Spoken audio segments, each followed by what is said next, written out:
Duncan McPherson joins me now from Shepparton Harness Racing Club, but we're here to announce a new stallion standing for the first time in Australia. Very, very exciting times, Dunk. Standing for the first time in the world because he's 4 years old and he's actually left Kentucky. He's up in Chicago now. So the good news is he's on the way. So we've got a new boy coming down called Dancinginthedark M, and we've done a deal with Manhamster Terry up in Sweden. And he is heading down here for the balance of this season. He'll get to the farm, should be out of quarantine 27, 29 October. And then he's here for this season and then for the following 3 seasons. So he'll be around long enough to see his 2-year-olds hit the track. He's not shuttling, he's staying here in Australia. Absolutely. No, he's here permanently. That was part of the arrangement with Manhammer. He's by the Redley Express, who's one of the kings in Europe. If you've got ready cash in France, you've got Redley Express in Sweden. He's got a horse up there called Calgary Games, who's won 17 from 18. And he's a 3-year-old. He's just about won everything in Sweden. And Redley Express stands at Manhammer as well. So they stand, both of them. There was no point taking this bloke home, even though he's got some time. We'll talk about his times in a minute. But there was no point taking him back up to Sweden because they've got Calgary Games and his father up there. And the option presented itself about 8 or 9 weeks ago for Aldebaran Parks to pick him up and bring him down here. And it more or less consummates the relationship we've built up over the last 10 years. And they're keen to invest in the Southern Hemisphere, and they saw this bloke when he came off the track. And this was an opportunity to do so. The times are what are so impressive about him, and you said there about it before. But these are times now, standing here in Australia, we'll mention the times that he ran, but it's exciting times for trotting that we're getting these horses with high speed on our doorsteps, and the young horses, they're fresh, they're ready to go. Well, he's only 4, as I said earlier, and I think that we can talk about his time whenever you're ready, but I think the major thing here is that the genetic outcross that he presents to all the Muscle Yankee line and everything else is going to be outstanding. And the other thing is that in his 6th dam is Game Pride, and that was the game changer in New Zealand. And I've had the New Zealanders already ringing me and pleading to get him over there this year, but we just want to ease him into stallion life in Australia. And it'd be too much to ask if he's only getting down here at the end of October. So we'll deal with our local market first, and then we'll worry about New Zealand next year. Times are pacing times. 52.2 as a 2-year-old, 59.3 as a 3-year-old. 49.3. 49.3. Sorry, there's a big difference. Yeah, 10 seconds. 10 seconds. No, you couldn't. They are pacing times, aren't they?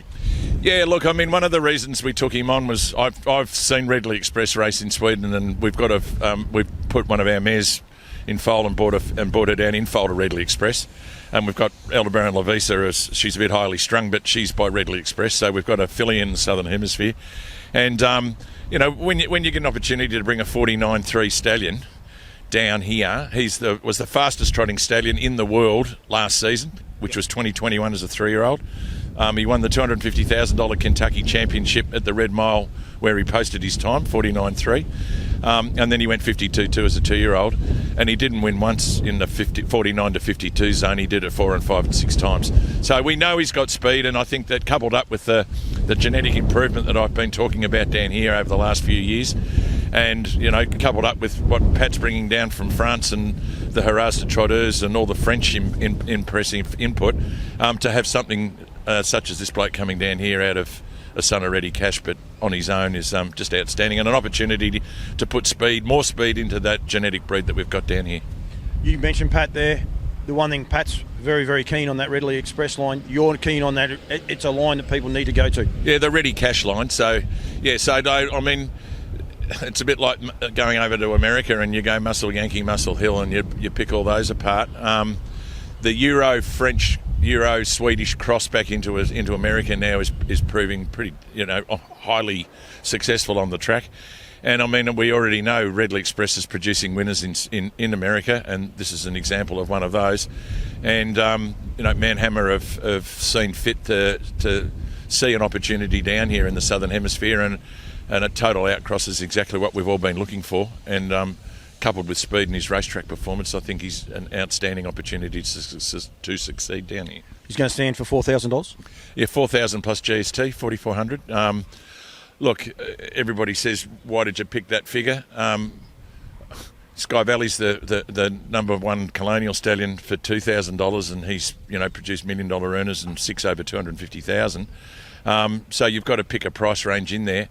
I think the other important thing for Dancing is that he's fresh, and so everybody's got the opportunity.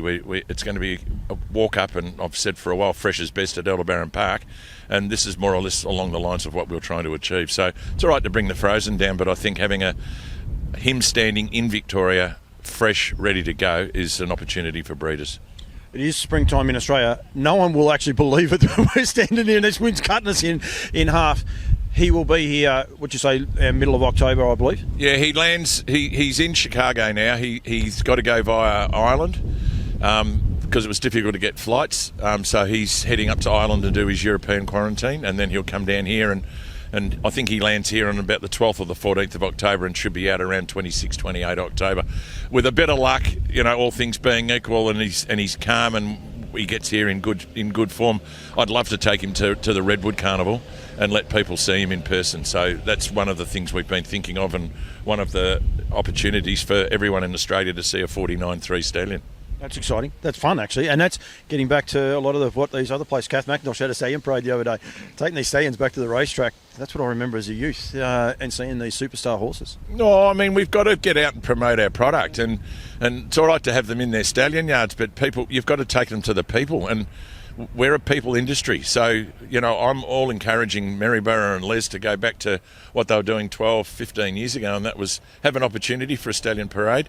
They promote themselves down there, quite rightly so, as they've got their 3-day carnival, and it's an all-trotting carnival. And when you've got people coming from Perth and New South Wales and New Zealand to come over, well, let's entertain the people, and entertainment takes all forms, whether it's pony trots or stallion parades. We're in the entertainment industry, and we've got to do something about it. So if he gets here and he's got his, pardon the pun, his dancing shoes on, then we'll take him to Maryborough. Dancinginthedark M. Where does the M come from? Mount Hammer. Right, so that's it.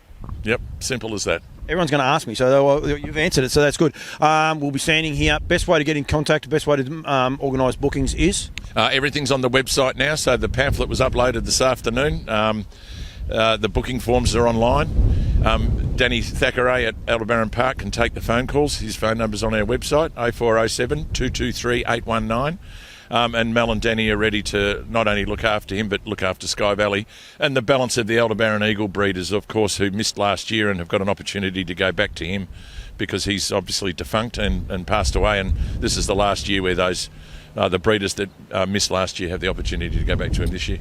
He's got a couple represented here tonight as well, so he's doing a good job, Aldebaran Eagle. So yeah, he's done a great job. I think he's had 13 to the racetrack and 7 winners and 3 place getters, and we've got Aldebaran Dexter in on Saturday night over in Adelaide, and he's 3 from 4, and a couple of good runs in New Zealand as well with a limited crop. So yeah, look, he's doing a job, and obviously what we're trying to do, I guess, is Aldebaran Eagle's no longer with us, so Dancing comes down and replaces him, and with a bit of luck, Aldebaran Zeus can pick up where Sky Valley finishes off, and we're back to having 2 lovely live stallions in Aldebaran Park within a 2 to 3 year period. We could talk forever. We're not going to, because it's about to pour rain. Dunk, thank you very much. Congratulations on this stallion announcement. It's super, super exciting for Australian trotting, the way it's going. I keep saying it, yourself, Pat, I said there before, Kath McIntosh, these studs now that are embracing these stallions, Aldebaran Farms, the bar is getting lifted so high with the trotters. In a couple of years' time, we're going to see the fruits of everyone's labour, and it's just going to be super, super exciting. Thanks very much for joining me, mate. Thank you, and we're hot to trot at Aldebaran Park. And just remember, if you want to breed to a 49.3 stallion, he's here this year. Good luck to everybody. Thank you very much.